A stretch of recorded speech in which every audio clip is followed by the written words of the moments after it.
Usually, audiences coming out of a film not understanding it would mean that it was a colossal failure, but some filmmakers do pride themselves on confusing their audience, leaving it up to the audience to band together, discuss between themselves, and find something to take away from the experience. And these are movies you weren't supposed to understand. Inland Empire. When Inland Empire was announced, fans were ready for another deep dive into the psyche of the film industry once again, hoping for another glamorous take on Hollywood similar to the then recent hit Mulholland Drive. However, where Lynch's previous works had maintained an undercurrent of a traceable and coherent story, Inland Empire was the director let loose, a 3-hour hodgepodge of confusing sequences and surreal non-sequiturs that had audiences rattled. The movie follows a young actress cast in a new film as the world around her seems to crumble and blend into the fabricated universe written into the pages of the script. And as you can imagine, things only get weirder and more dreamlike from there. Lynch staple Laura Dern gives a standout performance as the fictional actress in question, but her stellar performance did not make the movie's plot become any more tangible or palatable for its audience. A Serious Man. If you came away from the elliptical opening of the Coen brothers' Oscar-nominated drama A Serious Man thinking, what the f*** was that all about? Then that was precisely the point. The film's mesmerizing 8-minute opening sequence is set in 19th century Eastern Europe, where a man invites another man who helped him over for dinner, only for his wife to claim that the man died 3 years prior. As such, the man he encountered must in fact be an evil spirit. And so the scene ends with the wife impaling the man with an ice pick, after which he disappears into the snowy night and the couple argue over whether they're now ruined or saved. Even for seasoned Coen fans, this was a tough one to pass, especially on an initial viewing. In retrospect, it certainly serves as a primer for the film's overall themes: faith in God, the pursuit of life's meanings, existential uncertainty, yet the Coens have rejected any direct link between this prologue and the main 1960s story involving Larry Gopnik. Given that the film itself revolves around a protagonist desperate to figure out a seemingly senseless series of tragic events, it's rather apt that A Serious Man's opening scene cannot be directly tethered to what follows. No Country for Old Men. No Country for Old Men, a neo-western drama about bounty hunters and psychotic killers, ends not with a bloody shootout or an explosive set piece, but with a scene depicting an old man, just like in the title, murmuring into an increasingly cold cup of coffee. Most of the movie's character arcs have been wrapped up by this point, though not in your typical Hollywood way. Josh Brolin's Llewellyn Moss dies off screen, Javier Bardem's Anton is injured in a car crash but limps off over the horizon, never to be seen again, and Woody Harrelson perishes moments after his introduction. This leaves only Tommy Lee Jones's Sheriff Ed Tom Bell to bring the curtain down with a nuanced monologue about the dreams he had the night before. In one of them, he lost his money given to him by his late father, while in the other, he passed his dear-old dad, who he has now outlived by 20 years, on horseback on a mountain pass. Jones's dream descriptions are cryptic and open to interpretation, with some fans insisting they're a rumination on masculinity and aging, while others believe they're a eulogy for simpler times. Either way, there are no definitive conclusions to draw, other than the stone-cold fact that No Country for Old Men ends with an old man talking. Synecdoche, New York. This flick follows Caden Courted, an aging theatre director who, after being left by his wife and daughter, is given a grant to create an innovative piece of art. Faced with his own brutal mortality due mainly to his increasing ill health and loneliness, Caden spends the rest of his days putting together a surreal one-to-one set of New York filled with actors playing out the lives of the people closest to him in real life. It's a difficult film to follow from the off, as the reality of the play and the real world becomes interchangeable, and the core plot of making a simulated version of New York City spreads wildly out of control. Characters come and go, events shift depending on who's relaying them, and reality itself folds in around Caden's desire to finish the play. Still, despite how confusing it is still great, and the character's desire for purpose and legacy is immensely relatable. The Cabin in the Woods. The Cabin in the Woods is an ingenious exercise in subversion from its very first scene, because anyone who went into Drew Goddard's horror comedy expecting a straightforward riff on a typical cabin set slasher flick, as the trailers implied that it would be, got something quite different indeed. The film kicks off not with a grisly death scene or by introducing us to the inevitably doomed teenage protagonists, but instead focuses on two suited up men walking through an office whilst talking about child rearing of all things. The pair are eventually met by a co-worker who informs them of a non-specific international issue with their work involving Sweden, but the two quickly brush her off and ride away on a motorised cart whilst again discussing the mundanities of their home lives. And just then the film's title flashes up and the scene abruptly transitions to a more typical opening for a horror movie, our plucky protagonist Dana walking around her apartment in her underwear. Again, this is a movie that aimed to bemuse and surprise from the very first minute to the last, and by offering up a totally context-devoid opening scene set in an office/lab, pretty much the last thing that you'd expect to see in a film of this sort, well, we were all baffled from the jump. The Blair Witch Project. Taken out of context, there's nothing really especially chilling about a man staring at a wall and a camera dropping to the floor. Hell, that's pretty much what happens behind the scenes of every single video we do. But within the confines of found footage classic The Blair Witch Project, this situation is absolutely pant-wettingly terrifying. The film's ending, which leaves one character standing dead still in the corner of the room while another is seemingly attacked by something unseen, is a callback to the story of a sadistic child murderer called Rustin Parr, who is mentioned earlier in the movie. That killer would force one of his victims to face the wall while he dispatched the other. Consequently, the final shot, coupled with this information, made for a conclusion that was unsettling and mysterious in equal measure. But it would have been neither of those things if there was a definitive explanation hiding behind the ending. Having an actual witch or a murderer show up in the final act would only have turned Blair Witch into a generic horror movie. It's the fear of the unknown that makes it what it is, which is why the questions surrounding its conclusion should never, ever be answered, especially in the Blair Witch 2 Book of Shadows. Enter the Void.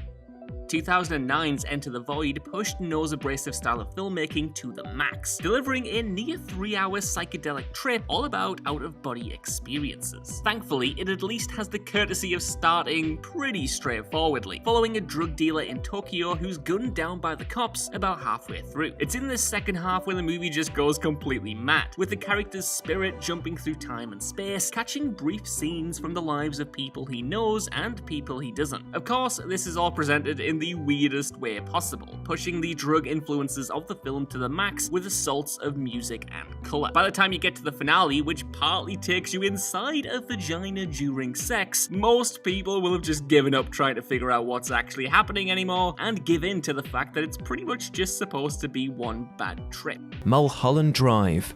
Mulholland Drive is a film that begs repeat viewings and intensive consideration, and though there are several prominent theories for what Lynch's mesmeric fever dream of a neo-noir actually means, its most confounding scene arguably arrives at the very beginning. Mulholland Drive begins with a peppy, upbeat sequence of numerous couples dancing the jitterbug, set against a digital purple backdrop. After a minute or so, the visual is blended into footage of Diane on stage as she receives a standing ovation. After this, Lynch transitions into a more typically Lynchian, Angelo Badalamenti scored title sequence, while we as viewers are wondering what on earth that disconcertingly energetic dance opening actually meant. Close to the film's end, we do hear Diane explain that she won a jitterbug contest which resulted in her wanting to act, yet it's incredibly easy for viewers to miss this relevance, especially if they don't know what the jitterbug Killing of a Sacred Deer. In The Killing of a Sacred Deer, Stephen Murphy is a doctor and father of two who starts a friendship with a young boy, Martin, whose father's death he's actually responsible for. Consequently, Martin tells Stephen that to pay for what happened to his father, Stephen must kill either his wife or one of his children, and if he doesn't, then, well, all three will die after suffering through 3 stages of an increasingly mysterious ailment. Now, if you didn't know from the title, which for the record I absolutely did not until after reading up on the movie, this flick is actually based on a Greek myth that shares a similar supernatural ultimatum. In the myth, of course, it's the gods' magic at play, but Yorgos Lanthimos' movie never gives a reason for the mysterious curse that plagues Stephen's family, and the audience is left confused as how such a thing could possibly happen. The thing is, though, that's not really important to the story. This isn't about Stephen trying to get out of the curse, but watching him take responsibility and make an impossible decision. Lemony Snicket's A Series of Unfortunate Events. 2005 2004's feature adaptation of Lemony Snicket's A Series of Unfortunate Events kicks off with a scene so left field and flagrantly odd that you couldn't really be blamed for assuming you'd strolled into the wrong cinema screen or pressed play on another movie by accident. The film begins with a cheery, colourful, sickly sweet stop-motion animated sequence which dubs itself The Littlest Elf, in which an adorable little elf prances around a fanciful forest populated with cute singing animals. Yet, after about a minute passes, just as viewers likely consider walking out of the screen or reaching for the remote, the scene grinds to a pause as a record scratch rings out. At that point, narrator Lemony Snicket, played by Jude Law, with an hilarious put-down for anyone who actually liked the look of The Littlest Elf. I'm sorry to say that this is not the movie you will be watching. The movie you're about to see is extremely unpleasant. If you wish to see a film about a happy little elf, I'm sure there is still plenty of seating in theatre number 2. While fans of the constantly fourth-wall-breaking Lemony Snicket's books might have had an inkling of what was going on, anyone fresh to the property was likely totally weirded out by that admittedly beautiful animated opening. Drive. Nicholas Winding Refn is a filmmaker who prefers to keep his movies open-ended, and that was the exact case with his pulpy crime drama, Drive, which left the fate of Ryan Gosling's unlikely hero ambiguous, for the most part anyway. Gosling's driver is last seen bleeding out behind the wheel, before speeding off over the horizon. Many fans pondered whether his character would ultimately reunite with Carey Mulligan's Irene, and some even speculated that he died shortly after the credits rolled. In reality, Drive's conclusion isn't one to ponder too deeply, as Refn's intention was to keep it open, but not necessarily heavy on ambiguity. The protagonist lives on to embark on other adventures, but appears destined to remain as lonely as he was when the film first began. The only difference is that he's now more aware of his potential for heroism. Refn, by his own admission, isn't a fan of the cliche happy ending, and in a movie as unconventional as Drive, nothing was going to end up wrapped in a neat package. Annihilation. We begin the movie believing that our protagonist Lena, with her scientific background and level-headedness, will be able to figure out and solve whatever is happening with the Shimmer, that being the landing place of a meteor that has caused a strange biological occurrence to begin in the surrounding area. But as this expedition gets more and more out of hand and Lena loses more of a grip on the situation, we too lose our grip on what on earth is going on. The reality inside of the Shimmer is fragmented and blurred. People, plants, and things evolve and change, and the DNA of our world is subject to change inside this Shimmer, and we can only watch with fascination and confusion as Lena does. At least in that sense, our confusion perfectly mirrors Lena's own. However, when the end sequence ramps up to a point where absolutely nothing makes sense, we not only lose our own last semblance of understanding, but we also lose our protagonist as well. The Green Knight. David Lowery's stunning fantasy epic The Green Knight is a relatively faithful adaptation of the 14th century poem Sir Gawain and the Green Knight. Yet it's also a deeply dreamlike piece of work in its own right, which begs interpretation and few easy answers. This is doubly true if you've never even read the poem, given that the film starts with the unforgettable sight of Sir Gawain sitting on a throne in King Arthur's Great Hall as a crown descends upon his head and his noggin then bursts into flames. This sight, complete with a poetic narration which, spoken in period-appropriate Middle English, might not make immediate sense to those not familiar with that style of language. This is then followed by an equally bizarre sequence in which we're repeatedly shown instances of a goose bothering a goat, because why the hell not, before we're then finally introduced to our protagonist slumbering in earnest. Ultimately, beyond assuring audiences that this won't be your typical Arthurian tale, and that Gawain isn't your garden variety hero, this opening is really intended more of a mood setter than as a concrete piece of storytelling. Lost in Translation. Lost in Translation's final scene, in which Bill Murray's Bob Harris whispers something unheard into the ear of Scarlett Johansson's Charlotte, is a bittersweet moment that became a cinematic touchstone. Masking Murray's final words to ScarJo as he bids her farewell was a stroke of genius on writer-director Sofia Coppola's part, because nothing she or anyone else could have come up with would have been as powerful as the viewer's personal take. Lost in Translation is subtle and nuanced throughout, and this conclusion is a perfect reflection of everything it stands for. Knowing for certain what Bob said to Charlotte as they parted ways would have only lessened its impact. Only God Forgives. Nicholas Winding Refn's Drive was one of the most loved films of the 2010s. It was universally praised and everyone was excited for what the director was going to do next. However, where Drive had a simple and comprehensible plot that was easy to follow, Refn's later directorial entries were lacking that specific element, especially Only God Forgives, which played like an extreme reaction to everyone expecting it to be Drive 2. Refn seemingly bristled with the mainstream acceptance of his previous work, and set out to completely dash those expectations that he'd deliver a safe follow-up. For those expecting another Drive then, what they got was a confusing style over substance flick that reveled in the abstract. This was a mad, ultra-violent movie that gave you hateful characters doing hateful things, and backed it all up with an allegorical, tough-to-follow plot. One Cut of the Dead.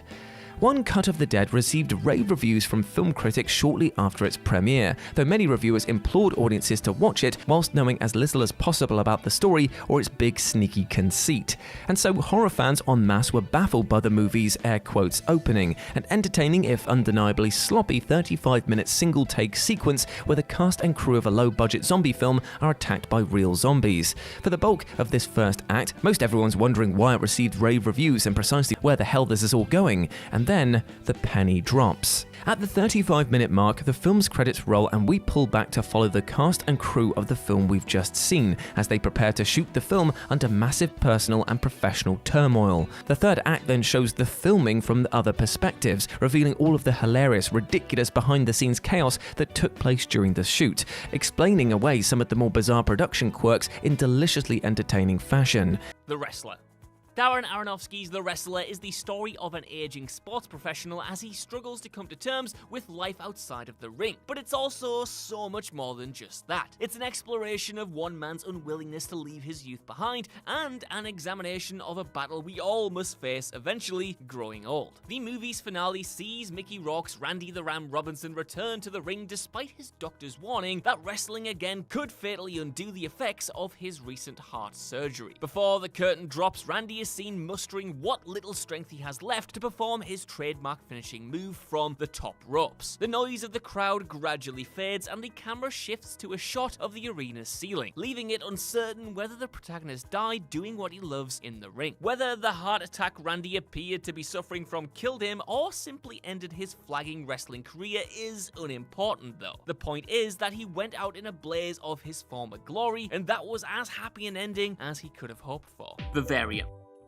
Bavarium follows Tom and Gemma, a young couple seeking to buy their first home. After work one night, they agree to view a house with a very strange real estate agent and find themselves trapped in the unusual neighborhood with no way to escape. The movie then ramps up to a completely new level of weird when a baby is left on their doorstep with the instructions that they can leave if they raise the child. This horror movie is extremely bizarre, and as we watch the child grow up supernaturally fast, our main couple gets weaker and weaker. Eventually, the movie ends with Tom and Gemma dying and the child, now fully grown, returning to the estate agents to replace the one we met right at the beginning. The script, however, gives us no explanation for the film's events or the strange alien race of men that we see throughout, and the audience is left with so many questions, including, what the hell did I just watch? Primer. On one hand, Primer is an astonishingly audacious micro-budget sci-fi film made by writer-director star Shane Carruth, filmed for just $7,000, and on the other hand, it's an absolute headache to get through if you've not got a degree in mathematics or engineering.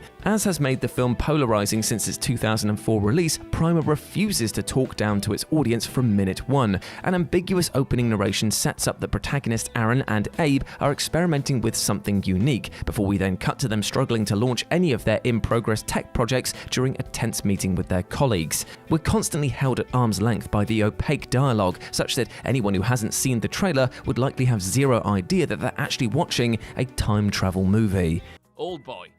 Unable to deal with a reality where hypnotic trickery and manipulation has forced him into a carnal relationship with his own daughter, Old Boy's protagonist Dae-soo cuts out his own tongue and turns to hypnosis to strike these events from his memory. The final scene sees Dae-soo reunited with his daughter, but unease grips him and the viewer alike as his smile gradually fades, giving way to a look of anguish. Director Park Chan-wook's intention wasn't to inspire the viewer into detective work in search of definitive answers to the multiple questions this ending leaves behind though. The purpose of the conclusion was to leave room for assumption and speculation. Nobody knows whether the hypnosis was effective or not, whether it even took place, or how much time had elapsed by this point. Beyond Desu's expression, there are no clues to suggest any of the theories that have sprung up around these questions are right or wrong, but the fact that they sprung up at all is no doubt what Chan-wook wanted. Nocturnal Animals.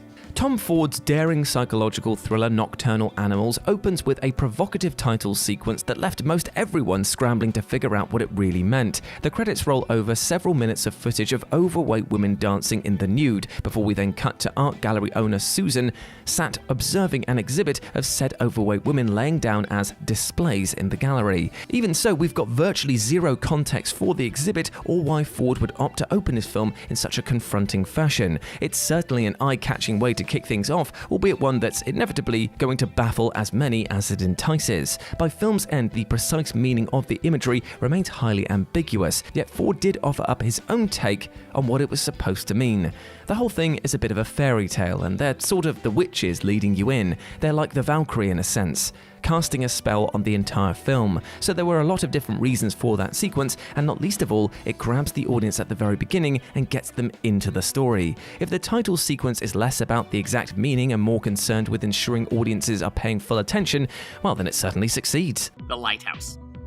About two lighthouse keepers going mad together with a healthy dose of Lovecraftian cosmic horror thrown in for good measure, the hour and 50-minute runtime is full of confusing visuals due to the characters' own constant delusions and hallucinations. The characters themselves spend most of the film pissed up in kerosene as well, making little sense and slowly losing all concepts of reality. The audience too will feel like they're just as drunk as well, as the director invites us to revel in the same madness, putting us in the same headspace as the characters as they lose themselves to delusions of mermaids, cosmic entities in the light itself, and a storm that threatens the entire island. Everything is supposed to confuse, unsettle, and even occasionally make you laugh above all else, so don't worry too much about getting it. The end of Evangelion. The end of Evangelion is both celebrated for its incredible animation and chided for its confusing, willfully abstract storytelling, yet there's perhaps nothing odder or more bemusing in the film than its rather icky opening sequence. The movie begins with protagonist Shinji visiting his comatose friend in the hospital, and while desperately trying to shake her awake, he accidentally rips open her shirt, revealing her breasts. But rather than cover her up with a blanket and act like it never happened, like most decent person might do, he decides to, masturbate instead. The scene ends with a close-up shot of Shinji's discharge-covered hand as he tells himself, "I'm the lowest of the low." Yes, mate, you are. Now, some fans believe that the end of Evangelion, which was created as an alternate finale to the series Neon Genesis Evangelion, following a vitriolic fan response, was basically a you from creator Hideaki Anno to fans who complained about the TV show's ending. And that would certainly explain the head-scratching inclusion of such a jarring, inexplicable opening scene, even accepting Shinji's deeply fragile mental state at the start of the movie.